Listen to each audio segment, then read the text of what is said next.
മണിപ്പൂരിന് നീതി വേണമെന്നാവശ്യപ്പെട്ട് പ്രതിപക്ഷം ഒന്നടങ്കം ബഹളം വെച്ചുകൊണ്ടിരിക്കെ മുദ്രാവാക്യങ്ങൾക്ക് മീതെ മൂർച്ചയേറിയ വാക്കുകളാൽ കോൺഗ്രസിനെ കടന്നാക്രമിച്ച് പ്രധാനമന്ത്രി നരേന്ദ്രമോദി. ഹിന്ദുക്കൾ ഹിംസ ചെയ്യുമെന്ന് ചിലർ ഇന്നലെ സഭയിൽ പറഞ്ഞു. രാഷ്ട്രീയ നേട്ടത്തിന് വേണ്ടി ദൈവങ്ങളെ വെച്ച് കളിക്കുന്നവരെ ജനം വെറുതെ വിടില്ലെന്നാണ് മോദിയുടെ വാക്കുകൾ. ഭാരതീയർ അത് മറക്കില്ല. മോദി കള്ളം പറയുകയാണെന്ന് പ്രതിപക്ഷം അലറി വിളിച്ചിട്ടും തെല്ലും കുലുങ്ങാതെ മോദി കോൺഗ്രസിനെ കണക്കറ്റു പരിഹസിച്ചു, കടന്നാക്രമിച്ചു. കോൺഗ്രസ് പറഞ്ഞ നുണകൾ കാരണം NDA സർക്കാർ മൂന്നാം തവണയും അധികാരത്തിലെത്തി. തുടർച്ചയായ മൂന്നാം തവണയാണ് കോൺഗ്രസ് 100-നപ്പുറം കടക്കാൻ കഴിയാതെ പരാജയം പുൽകുന്നത്. കോൺഗ്രസിന്റെ ചരിത്രത്തിൽ തന്നെ ഇത്രയും വലിയൊരു നാണക്കേട് ഇതിനു മുമ്പ് ഉണ്ടായിട്ടില്ല. ഇത്തവണ ജനം അവരോട് പ്രതിപക്ഷത്തിരുന്ന് മിടുക്കന്മാരായ ഭരണപക്ഷത്തെ നോക്കി ഓരിയിടാൻ പറയുകയാണ്. ഒരു കുട്ടി 99 മാർക്ക് നേടിയെന്ന് പറഞ്ഞ് അഹങ്കരിക്കുകയാണ്. 100-ൽ 99 നേടുന്നത് നല്ല കാര്യം തന്നെ. എന്നാൽ ഇവിടെ ഈ കുട്ടി 543-ലാണ് 99 നേടിയത്. എന്നിട്ടും ആ ബാലകന്റെ കൗശല ബുദ്ധിയിലത് ലോക റെക്കോർഡാണെന്നാണ് വിചാരം. പരോക്ഷമായി കോൺഗ്രസിനെ കളിയാക്കിക്കൊണ്ട് മോദി പറഞ്ഞതിനെ ഭരണപക്ഷ അംഗങ്ങൾ ഡെസ്കിലടിച്ചു വരവേറ്റു. കോൺഗ്രസ് ഒരു പരാധജീവിയാണെന്നും മോദി സ്ഥാപിച്ചു. കൂടെയുള്ള പാർട്ടിയുടെ വോട്ടുകൾ കവർന്നെടുത്ത് ആ പാർട്ടിയെ നാമാവശേഷമാക്കുന്ന രീതിയാണ് കോൺഗ്രസിൻ്റേത്.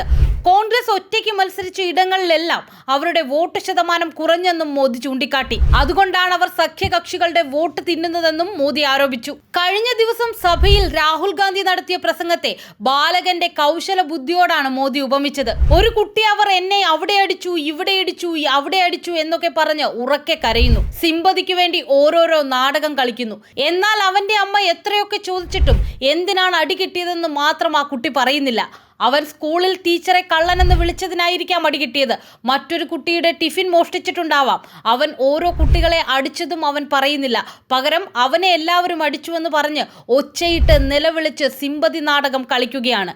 ഇതേ കുട്ടിയുടെ കൗശലമാണ് ഇന്നലെ സഭയിൽ ഒരാൾ കാഴ്ചവെച്ചതെന്ന് രാഹുൽ ഗാന്ധിയെ പരോക്ഷമായി ഉദ്ദേശിച്ച് മോദി പറഞ്ഞു. ഈ ബാലകന്റെ കൗശല ബുദ്ധിയുമായാണ് പ്രതിപക്ഷ നേതാവ് മഹത്തായ ഒരു പാർട്ടിക്ക് നേരെ ഗൗരവപരമായ കള്ളങ്ങൾ പടച്ചുവിട്ടത്.